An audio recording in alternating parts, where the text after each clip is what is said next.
Ang maganda rin dito is natatanggal nyo to, kaya ito yung magiging action cam nyo.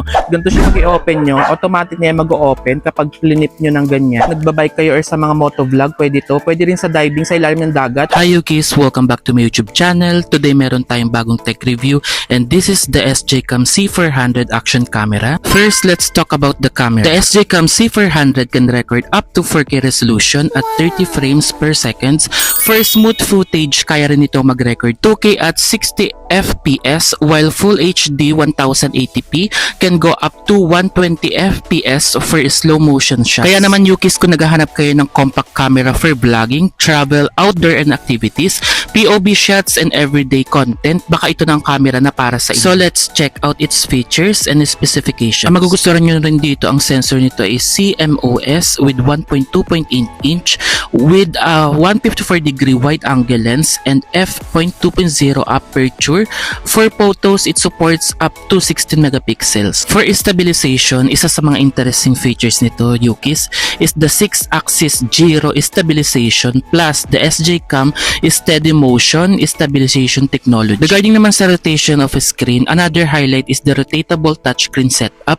Meron itong 1.3-inch touchscreen sa camera while the battery handle has a larger 2.29-inch touchscreen na very useful ito for vlogging because you can easily check your framing while recording. In terms of battery naman Yukis, now let's talk about the battery life. The C400 can record up to around 172 minutes at 4K to 30 FPS while using the battery handle can extend the claim runtime up to around 437 minutes at 4K to 30 FPS. For storage of SJCam C400 support micro SD cards up to 512 GB so you can store plenty of videos and photo, especially if you're recording in 4K resolution. And ang magugustuhan nyo dito, waterproof na rin siya if you're planning to use it outdoor or underwater. Magagamit nyo siya gamit ang waterproof case. The C400 is rated up to 30 meters underwater, making it useful for swimming, snorkeling, traveling, and other water activities. How about the connectivity? The SJ camera, it support dual band Wi-Fi 2.GHz and 5GHz. It can work with the SJCam ecosystem for wireless controlling and transferring footage. Tama na pakinggan nyo, it also support YouTube live streaming and you can use as a webcam. And maganda rin dito, available siya for portrait and landscape via 16:6 and 9:16 ratio. Pwede sa YouTube and TikTok also. At ito na Yukis, ipapakita ko sa inyo actual ng SJCam C400. Ang maganda rin dito is natatanggal nyo to, kaya ito yung magiging action cam nyo. Ito yung pwedeng lagyan ng protective case sa diving, pwede ito sa ilalim ng dagat. Ganito siya Yukis, ipapakita ko sa inyo banda. Ito, i-press nyo lang itong dalawang button dito. May nakalagay naman dito na parang tuturuan kayo dito kaya hindi kayo malilito dito. Yung dalawang to, tas i-hold nyo siya. Tapos makukuha nyo na mismo yung action cam. Ito yung pwede sa pag nagbabike kayo or sa mga motovlog, pwede to. Pwede rin sa diving sa ilalim ng dagat kasi meron tong accessories na pang tubig. Tapos pag ibabalik nyo, maganda rin dito is since dalawa nga ang monitoring mo dito, pagdating sa camera ng monitoring niya, may battery to na 1.250 mAh built-in battery while the battery handle adds 3,000 giving you a total capacity of 4,250 mAh. And then ganito naman siya pag i-open nyo tong SJCam C400. Ganito siya pag i-open nyo, automatic na yan mag-o-open kapag flinip nyo ng ganyan. Tapos kung gusto nyo naman ang view nyo dito is, ayan, wait nyo lang, ganito yung logo niya, mag-open siya, tapos tutunog naman siya. Ganito siya pag naka-open, and then kung gusto nyo naman is mabilis na pag-camera, is slide nyo lang ng ganyan, pupunta na kayo ng camera, then slide nyo ulit siya ng ganito. Yan, ito yung camera niya, pag in-slide nyo lang, and pag in-slide nyo pabalik is yung video naman siya. After that, di ba dalawa yung kanyang monitoring, pwede dito, pwede rin dito. Kung gusto nyo naman dito, swipe nyo lang mataas, para dito na yung mismong tinginan niyo sa camera na to. Ganito siya kapag magbablog kayo, ganyan siya, naka-off to kapag itong gagamitin yung isang unahan dito. And then kung gusto nyo naman is dito yung gamitin, babalik kayo dito tapos unlock nyo lang ng slide up tapos babalik na kayo sa mismong monitor ng ano niya. Tapos ganito siya kapag magbablog kayo, kaya napakaganda. Malaki yung monitoring niya dito. Ganito siya kapag magbablog kayo. Tapos maglalagay din ako dito ng sample ng video nito para makita niyo yung actual na vlog natin dito sa SJCam C400. Ang pinaka nagustuhan ko nga dito, Yuki, sa SJ camera is natatanggal yung kanyang detachable yung kanyang action camera. Kaya ang maganda rin dito, if isa-set up nyo yung action camera niya, meron lang kayo dito na parang tripod. Pag nakaset up na yan, pwede nyo siyang mamonitor via yung sa mismong lagayan niya. Kaya mamomonitor mo yung mismong live na ginagawa mo kapag magbablog ka.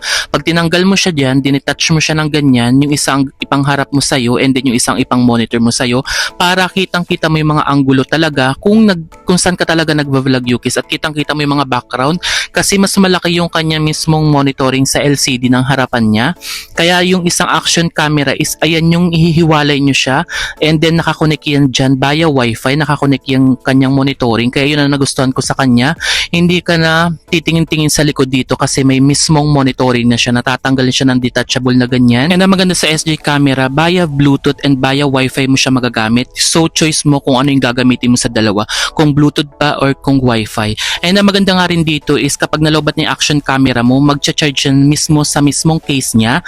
Kaya total of 4,250 mAh kasi yung kanyang action camera is merong 1,250 mAh while yung handle naman niya, Yukis, ay meron siyang 3,000 mAh. Kaya yun ang mismong total niya, yung 4,200 mAh. Kaya napakatagal talaga nitong malobat. Ewan ko na lang kung hindi ka makakapag-vlog na maganda rito. Tapos yung C400 is na nagustuhan ko nga dito is waterproof siya. Pwede siyang ilubog ng tubig na up to 30 meters with its waterproof case. May case tong kasama pag in-order nyo. Kaya ang bilhin nyo dito talaga is yung combo. Huwag nyo bilhin yung standard, yung combo mismo pang vlogger talaga yung bilhin nyo para maraming siyang mga accessories. Kasi kung bibili nyo yung accessories, sobrang mahal na mga accessories nito like yung mga lightning and other na mga pang motovlog pa na iba pa. Kaya dapat talagang bilhin nyo dito is yung kanyang combo vlog na kasama. Huwag yung standard kit, Yukis, ang bilhin nyo dito sa SJCam C400. Kasi maganda to kasi kapag yung combo na pili nyo, meron siyang waterproof case na pwede nyong ilubog sa tubig. Kaya naman kung mahilig kayo mag-swimming, mahilig kayo sa outdoor activity like snorkeling, and then sa mga jogging nyo, and then sa mga mahilig kayo sa mag-bike, mag-motor, is maganda to talagang SJ camera. And maganda nga din dito is dito nyo siya makikita yung setting niya, is swipe up nyo and swipe down nyo. May mga setting siya, lalo na sa mga swipe left, swipe right, is nandun naman yung camera and video agad. Ang magugustuhan nyo rin dito is napakadaling i-operate nito and very handy. Kasya to sa pocket nyo. Tama na rinig nyo, pocket size lang tong SJCam. Kaya talagang maganda tong SJ camera to. At saka mabibilhan nyo na rin siya ng mga accessories kung standard kit lang ang nabili nyo. Kaya naman maganda talaga is yung combo kit na ang bilhin nyo para hindi nyo kayo pa isa-isang bumili ng mga accessories niya kasi medyo pricey yung accessories. Kaya naman ang verdict natin dito is so far overall the SJCam C400 is an interesting option if you want a small, portable and versatile camera for vlogging, travel, POV and outdoor content. Pinaka nagustuhan ko dito is the 4K recording and the compact detachable design as well as the rotatable screen, stabilization, and long claim battery runtime with the handle. Pero remember, specs don't tell the whole story.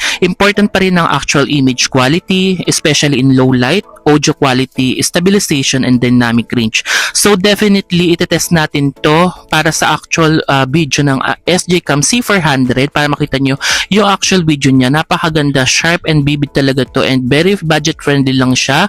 Kung naghahanap kayo and nag-start pa lang kayong gumawa ng mga vlog nyo, naging vlogging era na rin kayo dito, is ito na ang bilhin nyo, ang SJCam C400. Napakamura lang. Bago ang lahat, Yukis, if you enjoyed this video, don't forget to subscribe, like, comment, subscribe, and hit the notification bell para lagi kayong updated sa mga bago kong vlog. Anyway, ang vlog natin is daily lifestyle, tech review, food, and travel. Sobrang natuwa nga ako dito sa combo kit ni SJCam C400. Napakadami accessories. Hindi na kayo bibili pa isa-isa nito.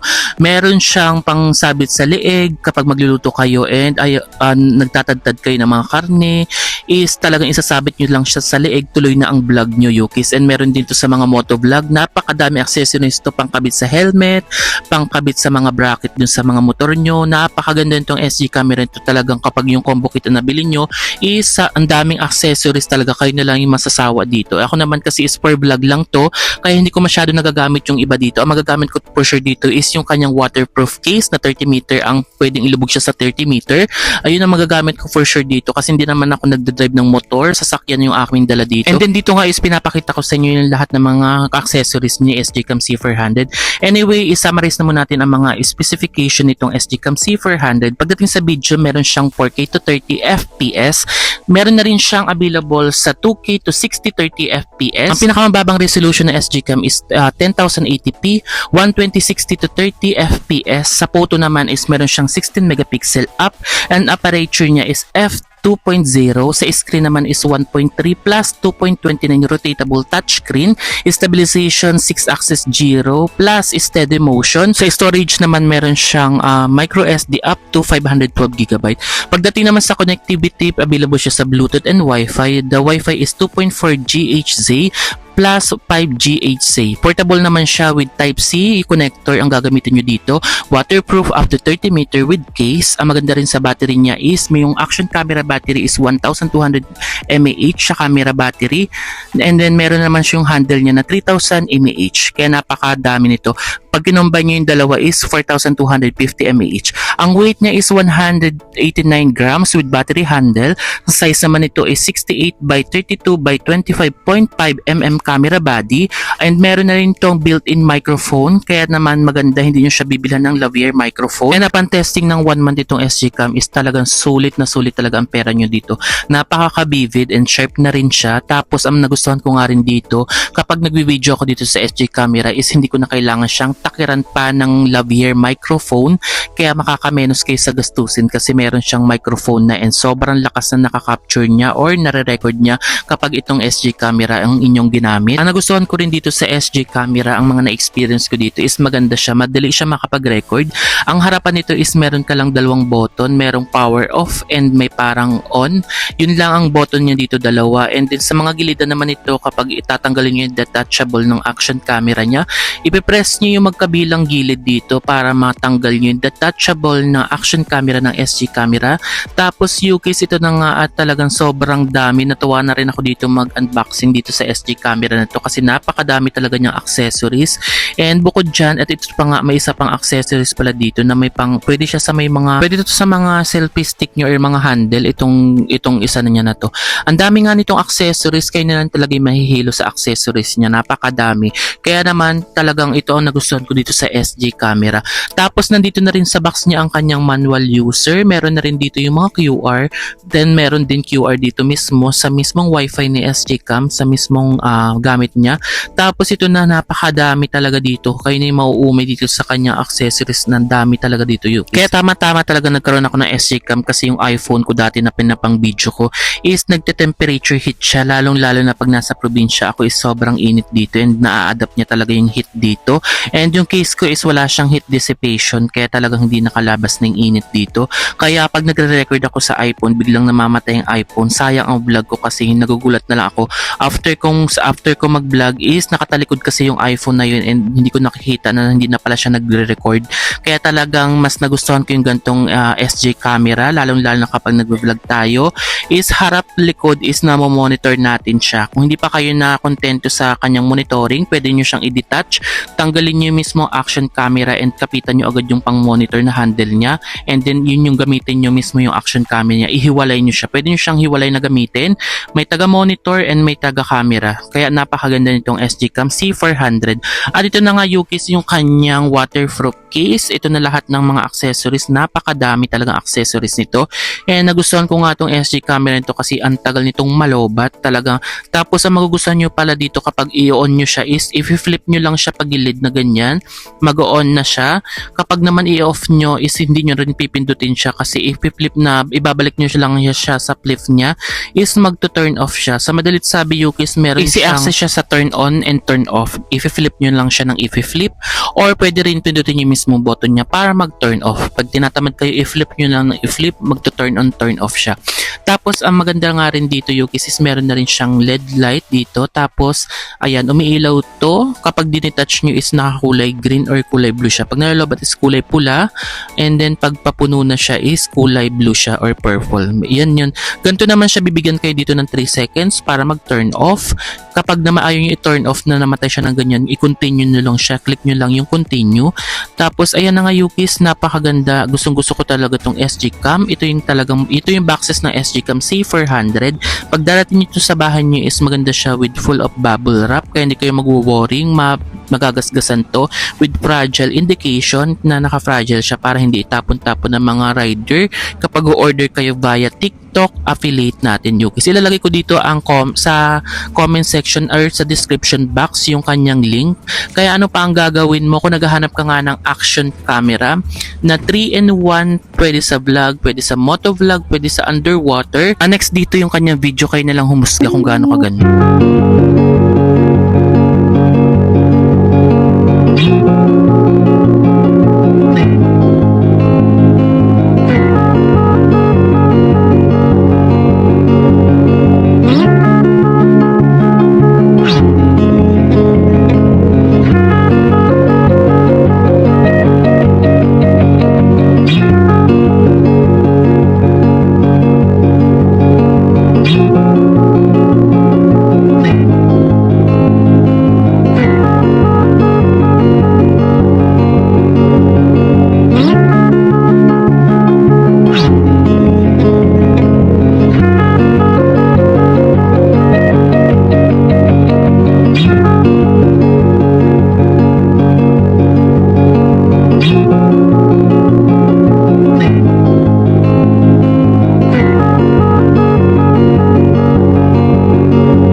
Kaya naman kung bago ka pa lang, don't forget to subscribe and click the notification below para lagi kang updated. Tuturuan ko na rin kayo ng step by step nitong SG Cam. Download nyo yung SG Cam X. After nyo ma-download, mamili kayo kung anong gagamitin nyo, kung Bluetooth or QR scan. Kapag na-QR scan nyo na to is ganito ang lalabas sa kanya. Maghahanap siya. Ito turn on nyo yung wifi ng mismong SG Cam nyo na gamit nyo. Kapag turn on nyo yung may wifi na logo dyan, pag-click nyo, hintayin nyo lang siya. After nyo done is, pag na-scan, ganito ang lalabas, connecting to the device, C400. After that, join. Pag naka-join na tayo is, step 3 na tayo is connected na siya. Ang maganda rin dito, kapag meron kayong application niya is, pwede kayong makapag-customize sa setting dito sa mismo application. Like, pwede nyong gamitin dito yung slow motion, video, live camera, para siya sa, tapos meron dito yung dashcam, shutter quality, sharpness, tapos yung kanyang quality ng kanyang photos or videos.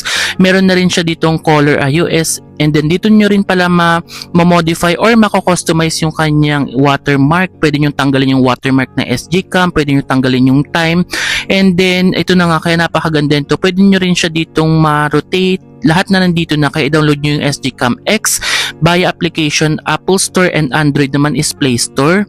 Tapos kung walang Bluetooth, pwedeng i-scan. Kung may kung natamad kayo mag-Bluetooth is pwede nyo siyang i-scan, mas mabilis pag-scan. And ito na nakalagay dito, once you success connected to your camera, you can customize the adjust camera setting directly to the app. You can also use the app a live monitor similar to CCTV, allowing you to view the camera, live feed, and direct from your phone. Kaya ganito siya Yukis, pwede rin kayong gamitin siya as CCTV. Ilagay nyo lang siya ng ganyan is magiging CCTV na siya Yukis. Kaya napakaganda nitong SG Cam C400. Mamomonitor nyo ng live via phone yung kanyang mga devices. Tapos ito na nga Yukis yung ating mga files via videos and photos. Nakalagay naman siya dito. Kaya kung bibili kayo ng SG camera, hindi kayo papahirapang i-transfer lahat ng mga video nyo via phone nyo. And napakaganda nga itong SG camera. Kaya nga kung naghahanap kayo ng mga very affordable, budget friendly, and quality ang kanyang videos, ito ang i-check out nyo. Ilalagay ko sa description box ang kanyang link. And that's it for today's video. Thank you for watching. Bye!